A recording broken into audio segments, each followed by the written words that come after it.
오늘 소개해드릴 영화는요, 에너미 앳 더 게이트라는 영화인데요. 이 영화는 이게 제가 무시하게 물무시 소리 나더라고.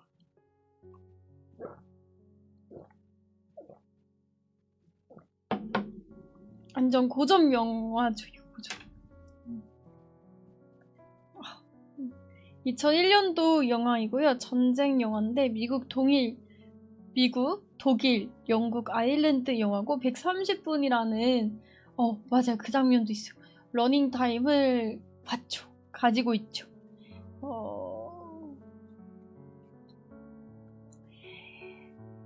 감독님은 장 자크 아노라는 분이시고요. 출연하는 배우는 조셉 파인즈, 주드로, 레이첼 와이즈, 밥 호스킨스 등 정말 또 많은 배우분들이 또 나오신답니다.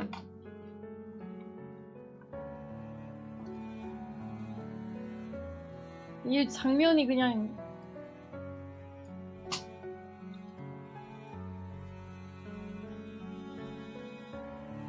(1942년 8월) 히틀러의 독일군이 소련 연방공화국의 심장을 뚫고 스탈린그라드 일대로 침입하기 시작하는데요. 이에 맞서고자 소련군 역시 독일군과 치열한 전투를 벌이게 됩니다. 탱크와 총까지 독일군은 물자가 화려했지만요. 소련군은 물자가 늘 딸렸어요. 어느 정도냐면은 이 총을 사람 수대로 구입을 하지 못해서 2명에게 총을 하나씩 주어주고요. 2인이죠. 그러니까 그 2명이 한 사람꼴로 총을 배정받고, 만약에 배정받은 사람이 총을 쏘다가 죽을 수 있잖아요. 그러면은 그 죽은 사람 총을 주워서 쓰라고 할 정도였죠.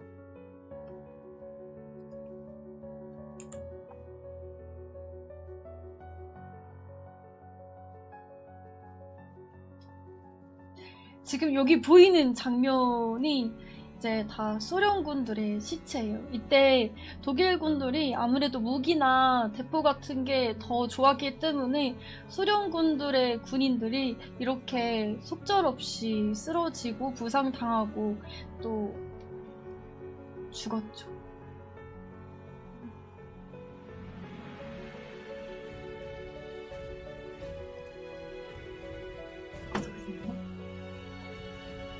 여기 그래도 모두가 사망한 건 아니었는데요. 2급 정치위원 다니엘로프는 가까스로 살아남아서 지금은 차가운 시체가 되어버린 동료들의 품으로 몸을 숨깁니다. 이때 다니엘로프가 뭔가를 발견해요. 그러니까 이 전쟁터에서도 샤워를 할 수 있는 그런 공간이 있었는데, 약간 우리가 지금 상상하는 샤워장이라는 사문딸은 그냥 이렇게 물만 나오는 그런 공간이 있는 거예요. 거기에 독일군 한 명이 샤워를 하고 있어요. 그리고 딱 봐도 좀 거의 간직처럼 보여요. 다니엘로프는 놈들에게 복수를 하기 위해서 총을 재장전합니다. 그런데 그때 다 죽었다고 생각했던 동료들 사이로 누가 다니엘로프에게 말을 걸어오는데요.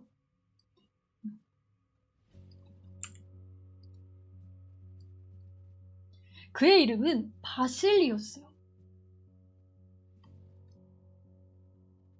그는 5살부터 할아버지랑 함께 사냥에 나가서 늑대를 잡기도 했는데요. 그 덕분인지 이 총을 쏘는 데는 자신이 있었어요. 굉장히 뛰어난 스나이퍼였어요. 하지만 그 사실을 아직까지 동료 군인들은 알지 못하는 상태였죠. 다닐로프와 바실리는 샤워를 하는 소련군을 다닐로프와 바실리는 샤워를 하는 독일군을 저격하려고 하는데요. 그런데 그때 샤워를 하던 독일군 옆에 동료들이 하나둘씩 모이더니 5명이 되고 맙니다. 이게 한 명을 이렇게 총 맞춰가지고 죽이는 건 문제가 없었지만, 이렇게 5명이 있을 때 빨리 적들을 처리하지 않으면은 조금이라도 지연된다면 우리들의 위치가 들켜서 되려 위험해지는 상황이 펼쳐질 수 있거든요.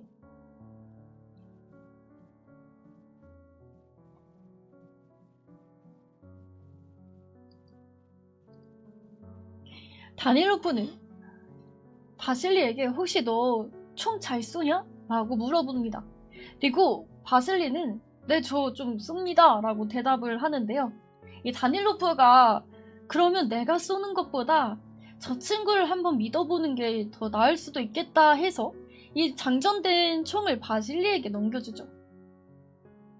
바실리가 총을 들고서 재장전을 해가지고 쏘려고 하는데 다닐로프가 좀 걱정이 되는 거예요. 지금 막 5명이나 있는데 이 생전 모르는 이 친구를 믿고서 만약에 쐈다가 개죽음을 당하면 어떻게 하지? 하고서 잠깐만 기다려봐! 라고 이야기를 하는데 그때 폭발음이 들립니다. 이 전쟁터니까 아무래도 여기저기 폭발음이 들렸거든요. 이 폭발음에 맞춰서 바실리가 한 명씩 암살하기 시작하는데요. 그 총 솜씨가 얼마나 대단한지요. 이 5명의 독일군들을 한순간에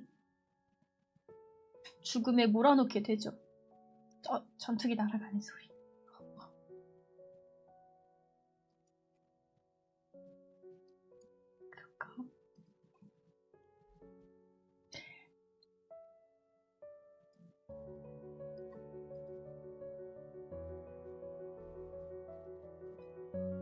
소련이 독일과의 전투에서 결국 패배를 하자 새로운 사령부 니게타가 위임이 그럼요 이거 다 보고 얘기하지 안 보면 얘기도 못합니다. 위임이 됩니다. 그는 피도 눈물도 없는 사람이었는데요. 그는 정치위원들을 한 곳에 모으고 독일군의 싸움에서 승리하기 위한 의견이 무엇인지 물어보죠. 근데 이 사람이 좀 무서운 사람이잖아요. 그러니까 이 군인들이 다들 뭐 이렇게 선뜻 대답하지 못하고 벌벌 떨어요. 그런데 이때 학교 다니다 보면은 선생님이 이거에 말해볼 사람, 대답해볼 사람 할 때 다들 대답 못하면은 선생님이 이렇게 찝어가지고 오늘 며칠이지? 이번 나와서 문제 풀어봐, 대답해봐 이렇게 시키잖아요. 이때 니기타 역시 이제 너가 한번 말해봐 하면서 지목해가지고 한번 답변을 해보라고 이야기를 하는데 다들 그냥 너무나도 무난한 우리가 꼭 싸워서 이겨야 됩니다. 독일군은 물리쳐야 됩니다. 뭐 이런 식의 되게 두리뭉술한 답변만 내놓았어요. 근데 여기 사진에 보면은 맨 끝에 이 안경 쓴 사람 보이시나요? 바로 이 분이 다닐로프. 아까 전쟁터에서 살아남아서 총을 바실리에게 건네주었던 그 남자 있잖아요. 그가 번쩍 이야기를 합니다. 소련군에게 지금 필요한 건 바로 영웅이라고. 우리들의 사기를 북돋아줄 건 영웅이라고 이야기를 합니다. 근데 사실 이게 영웅이 이때 대체 우리 곁에 영웅이 누가 있는 거지? 라고 의문점을 갖는데요. 그래서 니기타 사령부가 너가 그러면 영웅을 알고 있냐? 라고 물어봤더니 다닐로프가 네, 제가 알고 있습니다. 정말 잘하더군요. 하고서 그 전에 바실리가 5명의 사람을 한순간에 암살시켰던 그 이야기를 전해주죠.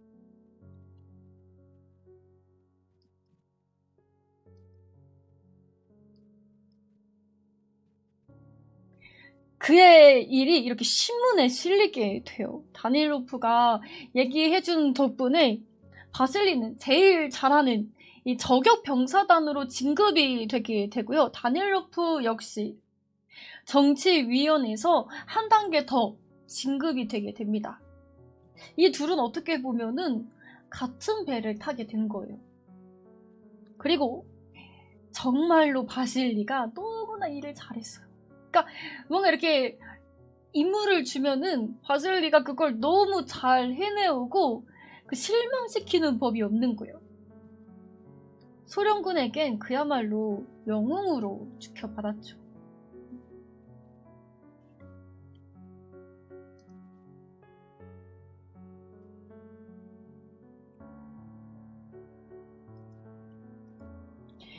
소련군뿐만 아니라 민간인분들 또 그의 소식을 전해 듣고는 이 바실리라는 이 군인이 우리를 지켜주고 있다는 거에 굉장히 감동을 받고 늘 고마워하고 있었는데요.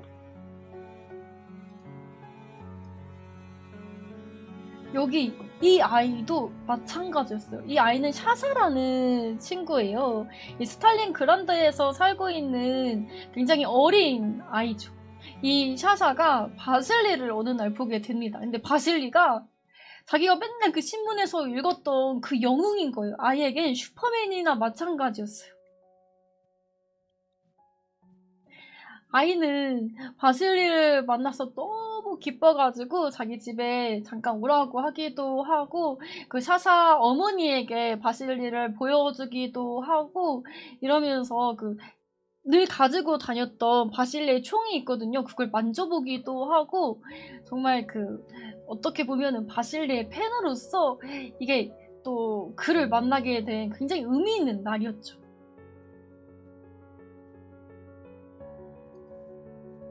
근데 샤샤의 집에 샤샤와 샤샤의 어머니만 있었던 건 아니거든요. 샤샤의 집에는 너무나도 예쁜 아가씨가 한 명 있었는데요. 그녀의 이름은 타냐였습니다. 샤샤네 가족과는 피가 섞인 그런 건 아니지만 샤샤의 어머니에겐 친딸, 샤샤에겐 친누나와도 같은 존재였어요.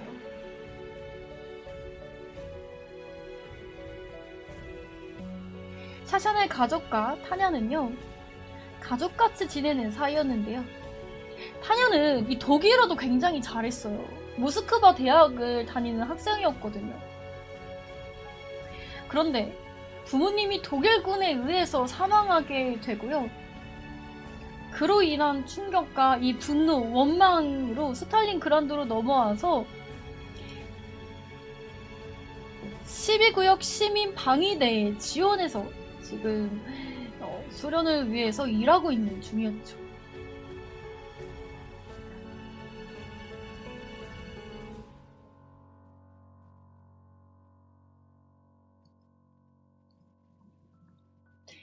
바실리하고 다닐로프가 샤샤네 집에 와서 타냐를 보게 됩니다. 그리고 둘은 그녀에게 첫눈에 반해버려요. 그녀가 너무 예뻐가지고 특히 다닐로프가 더욱더 정신을 못 차리는데요. 그녀가 시민방위대에 지원했다는 이야기를 듣고 또 모스크바 대학에서 독일어를 전공했다는 이야기를 듣고서요. 그가 조금 더 안전한 업무로 그녀를 돌려줍니다. 근데 그녀는 안전한 업무를 하고 싶지 않았어요. 직접 적들을 쏘면서 나의 부모님에 대한 복수를 하고 싶었는데 이 원치 않은 호의였던 거죠. 이 문제로 다니엘로프와 그리고 타냐는 약간의 언쟁이 있었는데요.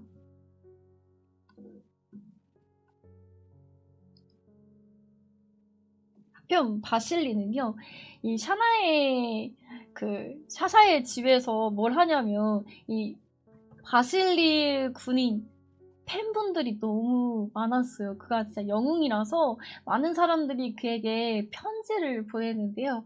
이때 바실리가 그 편지들을 하나하나씩 다 열어보고 답장을 줄 수 있는 것들은 다 써가면서 이 답장을 보내기도 하고, 바실리는 이렇게 싸우지 않는 시간들을 이런 식으로 보내는 사람이었습니다.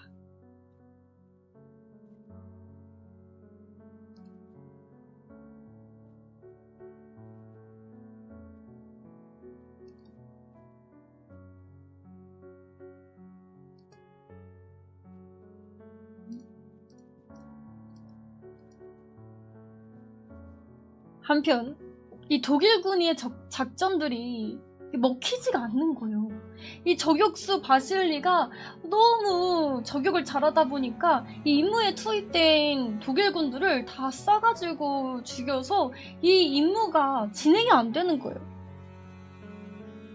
스탈린 그란드가 정말 중요한 지역이었거든요. 꼭 점령을 해야 되는데 이 바실리 때문에, 이 영웅 때문에 안 되니까 이제 독일군도 우리 역시 굉장히 뛰어난 사람을 부르자 해서 이 쾌니 소령을 부르게 되는데요. 네. 그는 이 사람도 그 저격총을 굉장히 잘 쏘는 사람이에요. 바실리만큼 저격을 잘하는 분인데다가 아무래도 더 나이가 많잖아요. 그러다 보니까 이 경력 또한 무시할 수가 없었죠. 그가 스탈린 그라드에 온 것을 보고서 그라드에 온 것을 보고서 상사는 깜짝 놀랍니다. 당신같이 대단한 사람이 이 스탈린 그라드에 오다니 정말 놀랍다면서 그를 진심으로 맞이해주죠.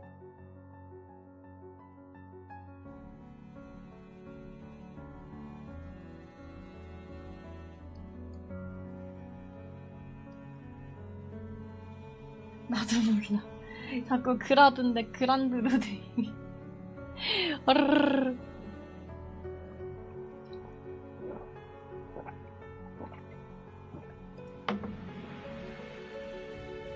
한편 바실리 역시 이 쾌니 소령이 나타나자 자신이 했던 임무들이 조금씩 막히기 시작하는데요.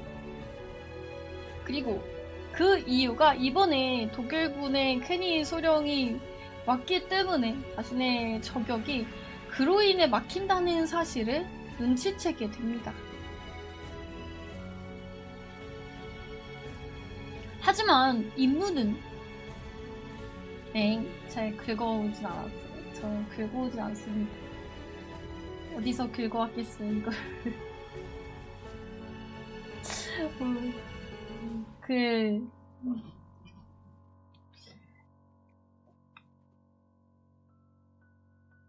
아무튼 간에,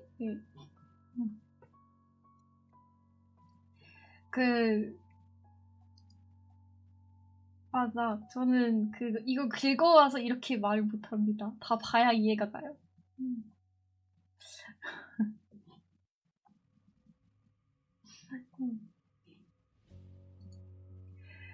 어쨌든, 독일군이 싸움이 또 불리해지자 쾌니 소령을 데려온 것처럼 소련군도 자신들의 작전이 잘 먹히지 않자 쿨리코프라는 군인을 데려오게 되는데요. 그도 굉장히 뛰어난 총솜씨를 가지고 있는 사람이었어요. 그들은 화학공장을 점령해야 되는데요. 그런데 이게 또 지금은 2명이 있지만 원래 같이 다니는 동료 1명이 더 있었어요. 그러다가 이제 임무 수행을 하면서 1명이 생포되게 되고, 그래서 이렇게 둘만 이 건물을 순찰하고 돌아다니게 되는데요.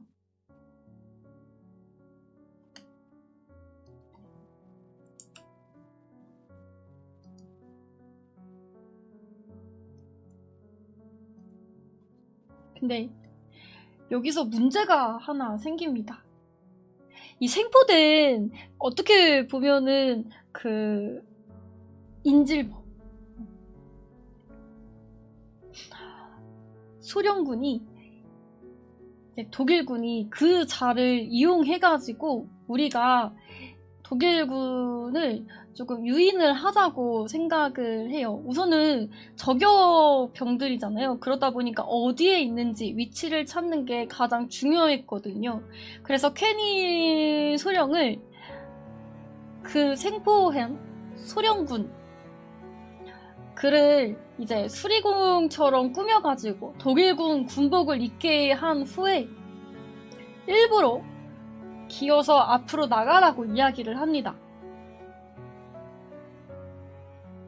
그리고 아무것도 눈치채지 못했던 쿨리코프가 뭐가 이렇게 지나가는 것을 보고 저자가 지금 독일군이구나, 독일군 수리공이겠네 하고서 그를 쏴버리게 되는데요. 그러자 총에 맞은 그 소련군 포로는요, 자기 동료 총에 결국 암살 당하고 말죠. 근데 쿨리코프도, 그리고 그 옆에 있었던 바실리도 이 사실을 전혀 몰랐어요. 너무 멀어서 눈치챌 수 없기도 했고, 만약에 이때 총을 쐈던 게 바실리라면은 그였으면은 눈치를 챘을지도 모르지만 쿨리코프는 거기까지는 알아채지 못했어요.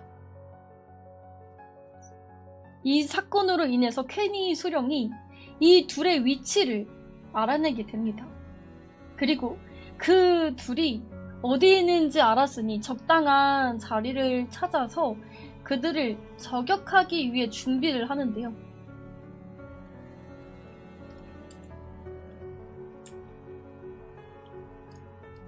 사실 여기는 언제 죽을지 모르는 전쟁터기 때문에 누가 먼저 앞으로 가는 게 중요하거든요. 특히 이 사방이 뚫려버린 곳을 지나갈 때는 더더욱이 그랬는데,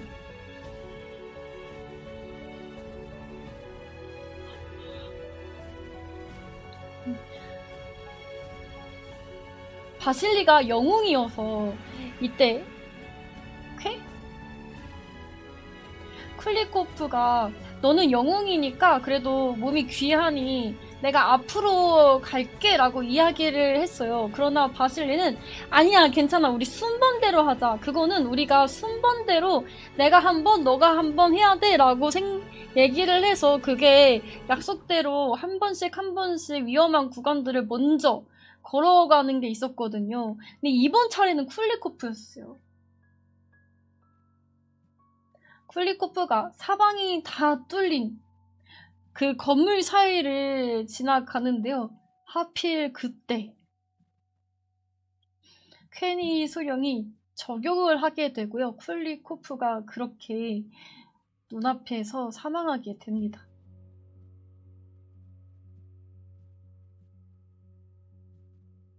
그 바실리가 이제는 그가 얼마나 대단한지 알아챈 거예요. 독일군에 이번에 왔다는 퀘니 소령이라는 자가 실력이 굉장히 뛰어나고 어쩌면 나보다도 훨씬 더 실력이 뛰어난 저격병일 수도 있겠다 하고 이 공포감을 느껴요. 어쨌든 바실리는 다시 작전본부로 돌아가야 될 거 아니에요. 그래서 목숨을 걸고 도망을 가는데 성공을 했고 바로 다닐로프에게 찾아가죠. 다닐로프는 바실리의 이야기를 들어도 전혀 꿈쩍하지 않았어요. 심지어 이때 바실리는 자기 신문 내는 거 그만 내달라고, 이 신문 때문에 내가 오히려 더 추적을 당하고 있는 것 같다라고 이야기를 하지만서도 다닐로프는 우리에겐 방법이 있다고 그를 안심시켜 주는데요.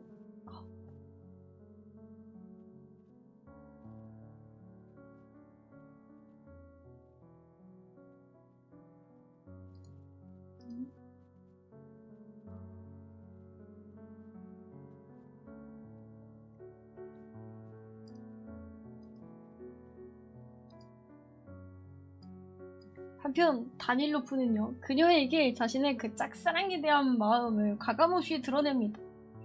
뭐 좀 좋은 음식들이 있으면 그녀에게 가져다 주기도 하고 그녀가 일하기 편한 곳으로 그녀를 보내주기도 하고 계속해서 자신의 마음을 드러내는데요. 하지만 타냐의 마음속에는 다닐로프가 아닌 바실리가 있었죠. 거기다 이런 다닐로프의 호의가 그녀에겐 전혀 고맙지가 않았어요. 오히려 부담스럽고 제발 나를 가만히 내뒀으면 좋겠는 심정이었죠. 그럴수록 다닐로프는 이 바실리에게 더욱더 질투의 감정이 심해지는데요. 옛날에는 친구가 되기도 하고 둘이 죽도 잘 맞았거든요. 근데 어느 순간부터 다닐로프가 진심으로 바실리를 싫어하기 시작합니다.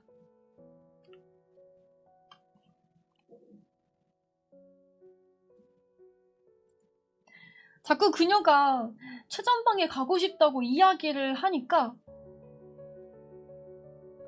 그 바실리가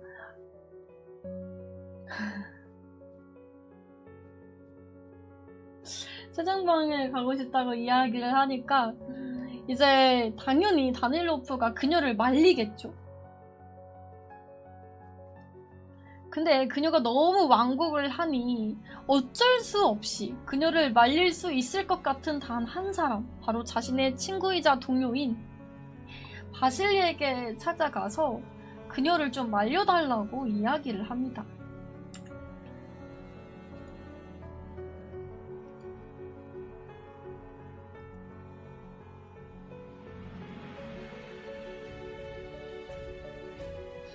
바실리는 그녀를 찾아갔지만 차마 그 친구가 부탁했던 너가 안전한 곳에 있으면 안 되겠니? 라는 말을 꺼내지는 못했어요. 왜냐하면 그녀의 아픈 사정을 들었기 때문이었는데요.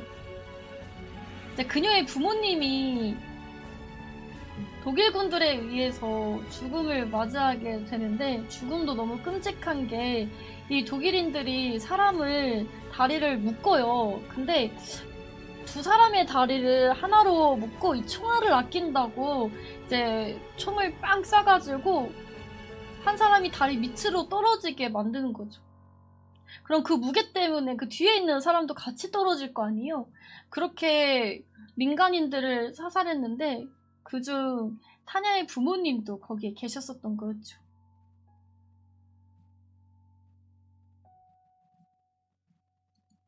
이 이야기를 들었던 바실리는 왜 그렇게 타냐가 독일 군들을 죽이고 싶어 했는지 너무나도 이해가 갔습니다.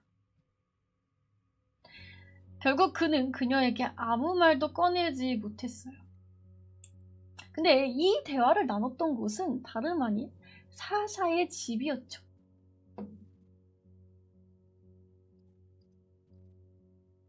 어제의 대화를 모두 지켜본 사샤는 어디로 달려갔냐면 소령군 쾌니 소령에게 달려갑니다. 그리고 어제 자기 집에서 보았던 타냐와 바실리의 이야기들을 전달해주면서 그가 오늘 어디로 임무를 작전 수행하러 갈지 얘기를 해주는데요. 아, 독일군.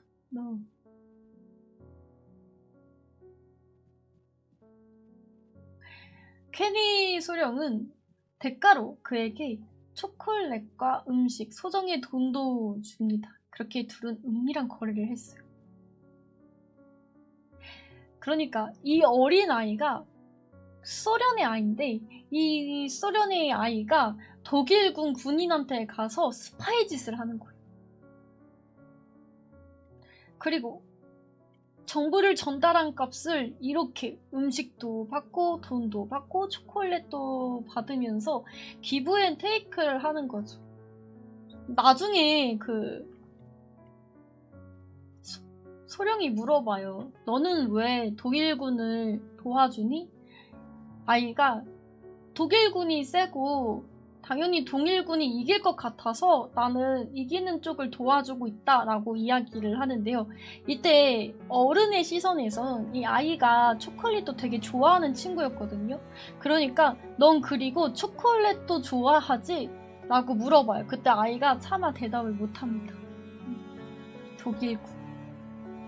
그러니까 이런 기브앤 테이크 때문에 아이가 도와주었었던 거죠.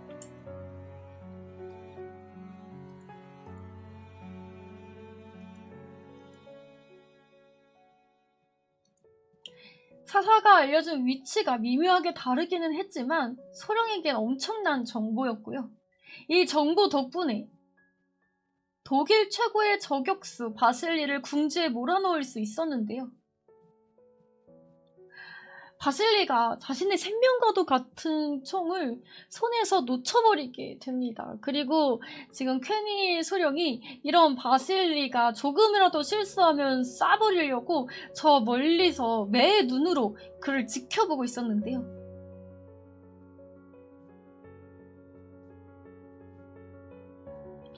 바실리가 어떻게든 저 총을 가지고 와야만 쾌니 소령을 쏘거나 반격을 할 텐데 이 총이 없으니까 아무것도 못 하겠는 거예요.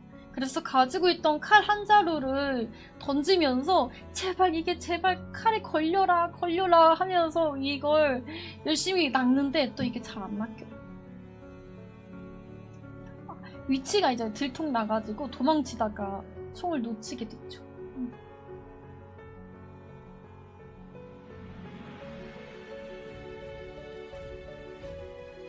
그런데 그때 타냐가 나타나게 됩니다. 타냐 역시 이 배수관 같은 걸 타고 왔는데 바실리가 타냐를 보자마자 조심해 조심하니까 지금 여기 저격수 있으니까 절대 머리 내밀지 말고 그냥 바짝 엎드려 있어 라고 조언을 해줍니다.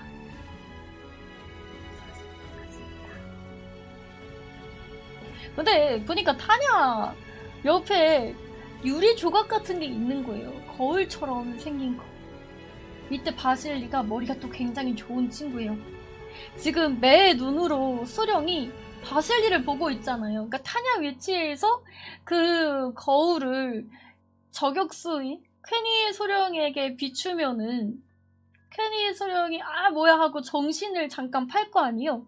그 사이 바실리가 이 총을 가지고 와서 도망을 가자라고 생각을 합니다. 그때 실제로 그 작전이 먹혔어요. 타냐가 바실리가 말한 대로 그 유리 조각을 여기저기 움직여가지고 퀘니 소령 눈에 눈을 부시게 해서 퀘니 소령이 잠시 하는 사이에 바실리가 목숨을 걸고 뛰어서 이 총을 낚아채고요. 그 와중에 심지어 바실리가 저격을 하면서 퀘니 소령의 손을 쏴버립니다. 그래서 퀘니 소령이 실제로 손을 다치기도 해요.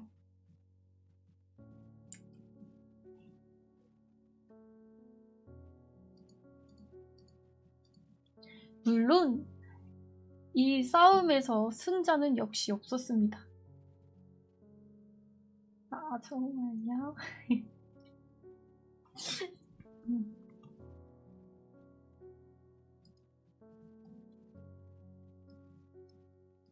둘이 원래도 호감이 있었고 사실 처음 본 순간부터 둘은 사랑에 빠졌거든요. 그녀가 너무 예뻐 보였고 그가 너무 예뻐 보였어. 거기다가 스탈린그라드에 올 때 바실리가 타고 온 기차가 있었는데 그 기차에 원래 민간인들이 타 있었어요. 그 기차에 타냐가 타 있었어요. 바실리가 그 기차에서부터 타냐를 굉장히 예의주시해서 봤었거든요. 너무 예뻐가지고. 바실리는 타냐가 바실리를 알기 전보다도 훨씬 전부터 그녀를 알고 있었던 거였죠. 거기다가 이 생과 삶을 함께 했잖아요. 그러다 보니까 둘이 더 깊어지는 거예요. 지금 옆에는 군인들이 다닥다닥 붙어서 잠을 자고 있었어요. 이때 또 환경이 너무 취약하니까 그냥 정말 그 얇은 포대 같은 거 깔고서 다 같이 그냥 자고 있는데 이때 타냐가 바실리 옆으로 들어와서 이렇게 둘이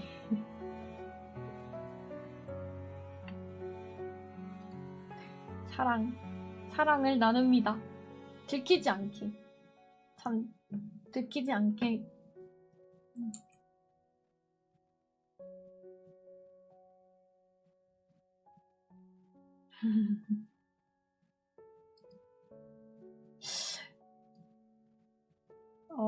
그러니까 그냥 그냥 원래 전쟁통에서도 아이도 낳고 막 이러잖아요. 그런 거죠 뭐.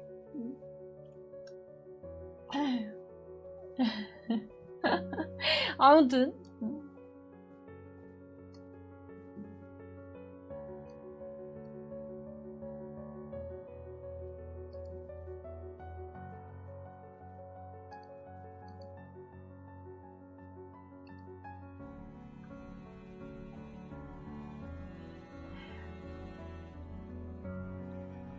바실리는 자신 옆에 사람들이 자꾸 이 스트레스가 있었어요. 자기는 아무리 생각해도 저 퀘니 소령보다는 독일군의 퀘니 저격병 소령보다는 내가 실력이 뛰어난 것 같지가 않은 거예요. 오히려 자꾸 그에게 말리면 말렸지 내가 그를 잡을 수 있을 것 같다는 생각이 들지 않았어요.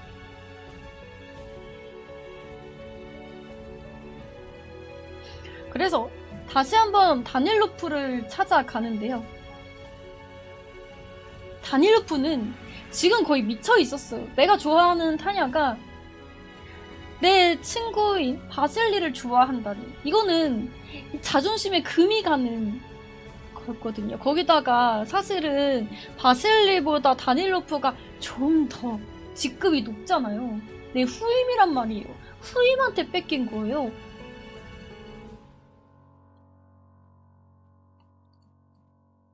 더 이상 다닐로프는 바실리를 친구라고 생각하지 않았는데요.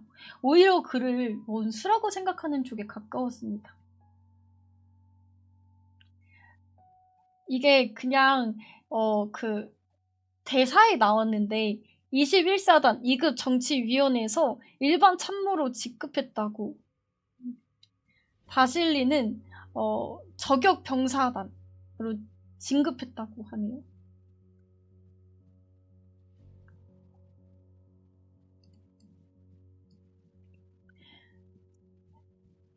그래서 이제 바실리가 다닐로프를 찾아가서 계속 의견을 내는 거예요. 나는 이제 신문에 나오기 싫다. 이거 너무 위험한 짓이다.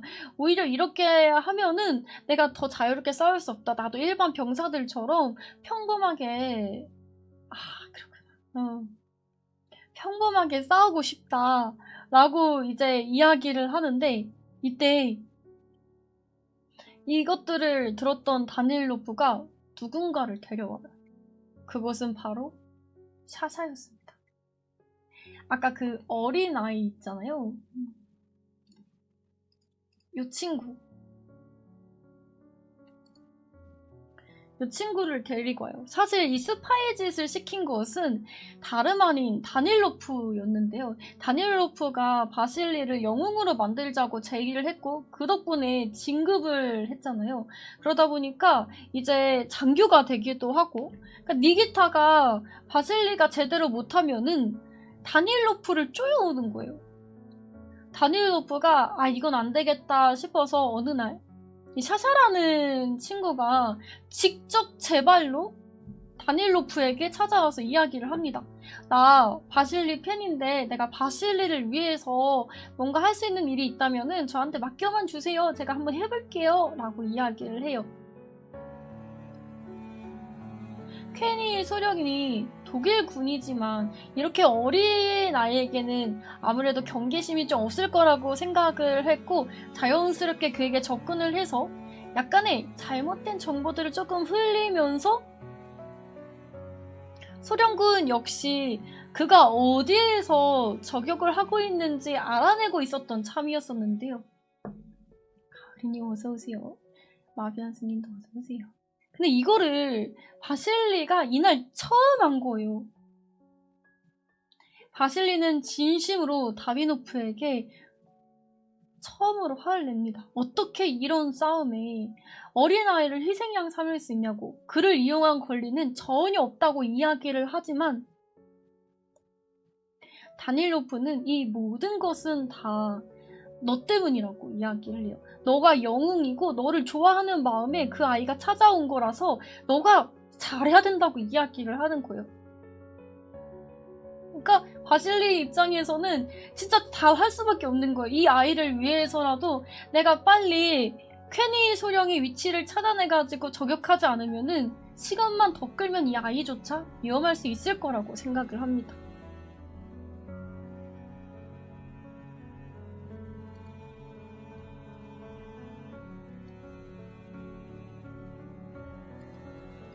근데 물론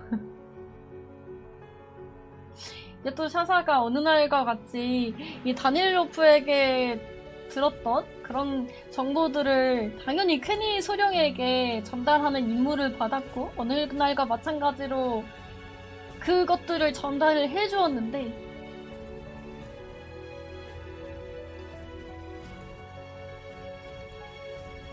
결과는 이러했어요. 사실 그 저작권 사실 그 정보는 퀘니 소령이 일부러 퍼뜨린 정보였었고 이 정보는 오로지 이 아이 샤샤만 알고 있었던 정보였거든요. 근데 퀘니 소령이 알려준 그 정보대로 실제로 바실리가 그 장소에 있었던 거예요.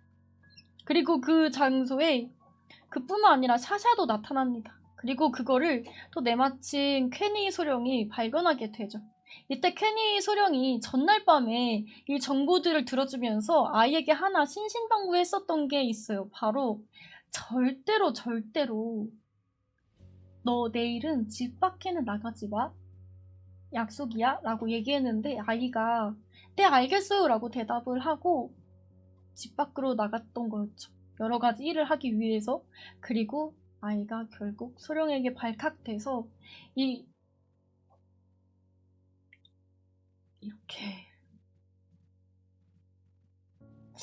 이렇게 싸늘한 시신으로 발견되게 됩니다. 퀘니 소령이 아이를 데리고 가서 모두가 볼 수 있는 자리에 아이를 매단 거죠. 그리고 아이가 결국은 이렇게 죽게 되는데요.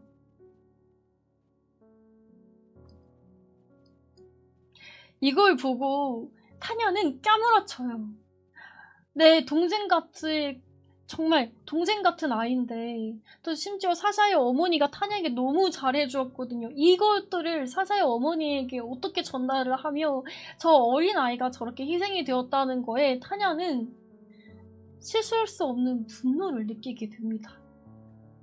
이때 타냐가 너무 화가 나서 총을 들고 마구잡이로 나가려고 하는데 이때 바실리가 겨우 타냐를 말려요. 그리고 내가 꼭 사샤의 죽음을 복수해 줄게 라고 약속을 합니다.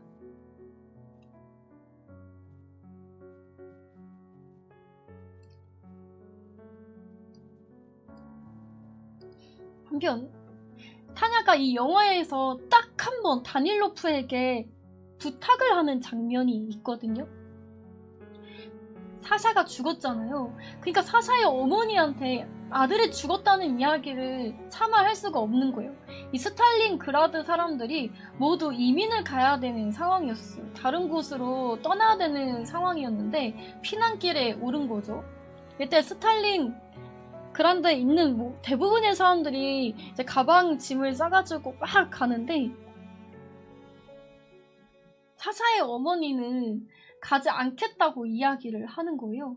그런데 그때 타냐가 다닐로프와 함께 찾아와서 사샤가 독일군의 스파이가 되었고 독일군 쪽으로 갔으니까 어머니 걱정하지 마시고 그냥 우리는 그 통행증이 있으니까 배를 타고 떠나면 된다고 거짓말을 합니다. 이 거짓말을 듣고서 사샤의 어머니가 아이가 그런 선택을 했다면은 나 역시 여기에 있는 게 부질없는 걸 수 있겠다라고 생각을 하고 아이가 볼 수 있게 쪽지를 남겨놓은 후에 그 피난길에 떠나게 되죠.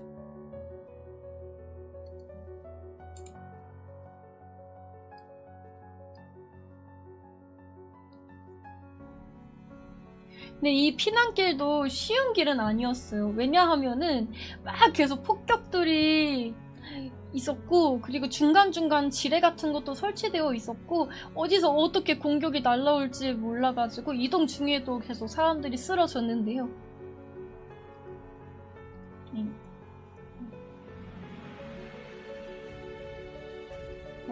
캡처 안 했다.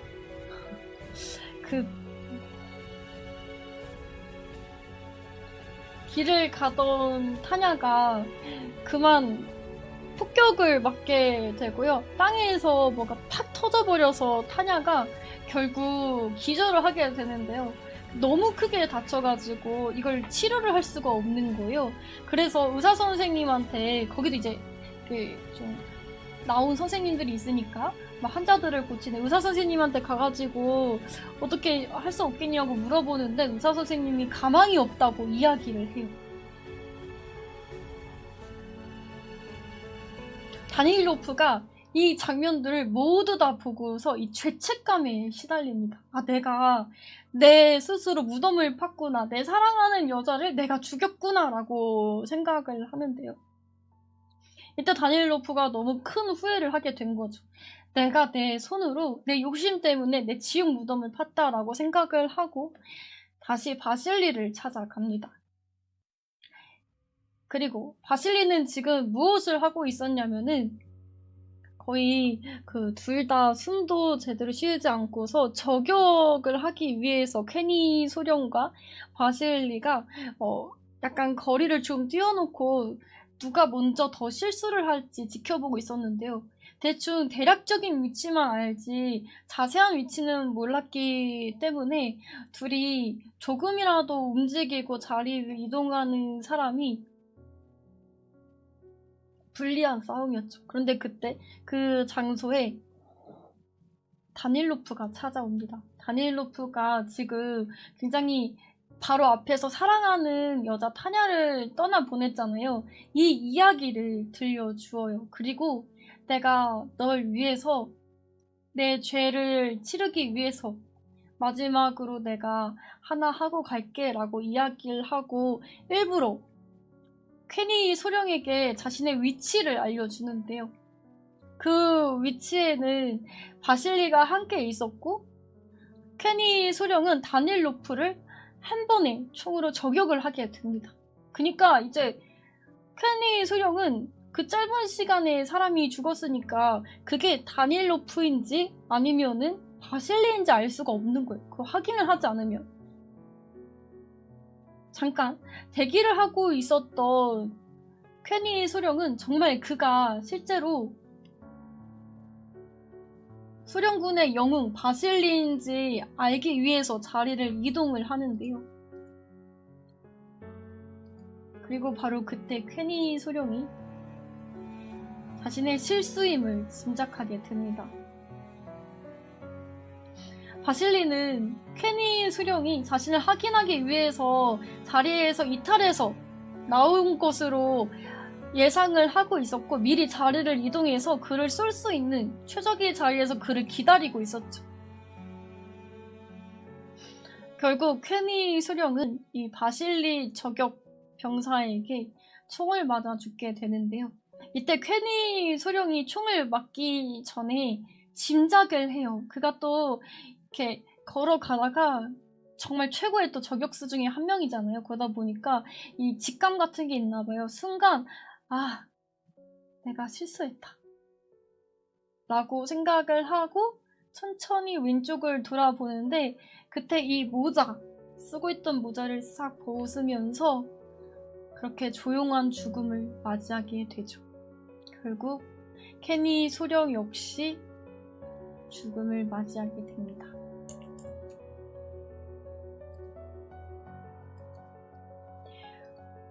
한편 타냐는 어떻게 됐냐면 이 통행증이 있었잖아요. 사샤 어머니가 이제 통행증이 있으니까 의사 선생님들하고 그 배를 타고서 피난길에 오르는 거였거든요. 제발 이 여자도 데려가 달라고 우리 통행증 있다고 애걸복구를 해요. 그래서 타냐 역시 그 배에 실게 되고요. 군병원에 가서 치료를 받고 바실리랑 다시 만나게 됩니다. 그렇게 이야기는 끝나게 되죠. 타냐는 살아 있었어요.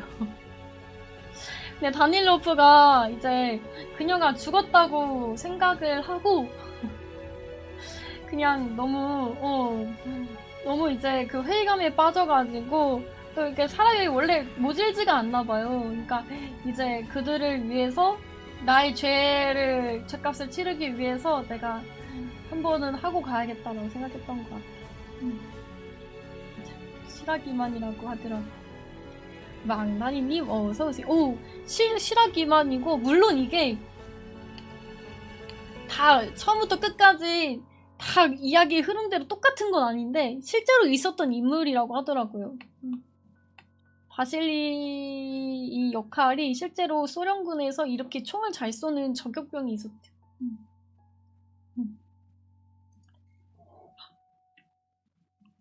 아무튼 좋습니다.